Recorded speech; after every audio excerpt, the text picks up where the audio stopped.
Hi guys, welcome to way to success with Ananya. हम लोग आज बात करने जा रहे हैं DSSB के एग्जाम के बारे में। तो आप लोग को जैसे पता होगा कि DSSB का पेपर बहुत जल्दी आने वाला है, ऐसी न्यूज आ रही है। तो उसके बारे में इंफॉर्मेशन ले लेते हैं, जान लेते हैं कि DSSB की एलिजिबिलिटी क्या है और पेपर वगैरह कैसे होता है, इसके बारे में जानकारी ले लेते हैं। तो सबसे पहले बात करते हैं DSSB के बारे में। इसका फुल फॉर्म है Delhi subordinate service selection board. तो ये बोर्ड है जो दिल्ली में पेपर कराता है। इस बोर्ड मतलब पहले दिल्ली के स्कूल दो तरीके से दो अलग अलग एग्जाम होते थे, एक DOE का होता था और एक MCD का होता था। इन दोनों के स्कूल्स अलग अलग हैं। तो पहले इन दोनों का पेपर अलग अलग होता था, पर अब ये है कि दोनों की वैकेंसी एक साथ करके एक पेपर कर लिया गया है।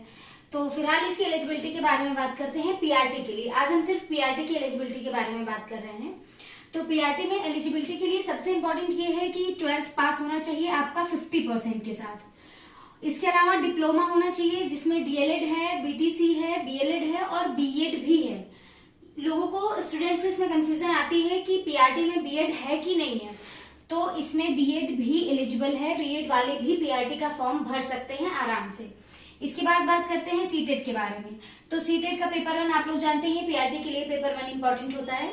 तो पेपर 1 पास होना चाहिए। इसमें जानने वाली बात यह है कि जनरल की तो 90% हर जगह ही होती है, लेकिन OBC के बारे में अगर बात करें तो जिनके पास दिल्ली के OBC का सर्टिफिकेट है, सिर्फ वही 82 मार्क्स का रिजर्वेशन उन्हें मिलेगा।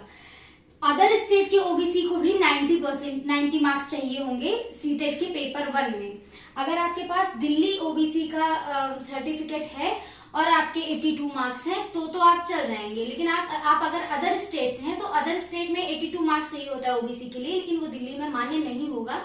अगर आप किसी अदर स्टेट के OBC हैं तो आपके पास 90 मार्क्स का CTET का सर्टिफिकेट होना चाहिए। और बाकी SC ST के लिए ऐसी कोई रोक नहीं है। आप 82 मार्क्स है किसी भी स्टेट से हैं तो आप दिल्ली का फॉर्म भर सकते हैं। इसके बाद बात करते हैं एज की क्राइटेरिया के बारे में। तो जनरल एज होती है जनरल की 30 ईयर्स की, लेकिन OBC को 3 साल का रिलैक्सेशन होता है और SC ST को 5 साल का रिलैक्सेशन होता है। लेकिन ये बात यहाँ पर भी आपको ध्यान देनी है कि आपके पास दिल्ली OBC का सर्टिफिकेट होना चाहिए। अगर आप अदर स्टेट के OBC हैं तो आप एज अ जनरल ही काउंट होंगे यहाँ पर।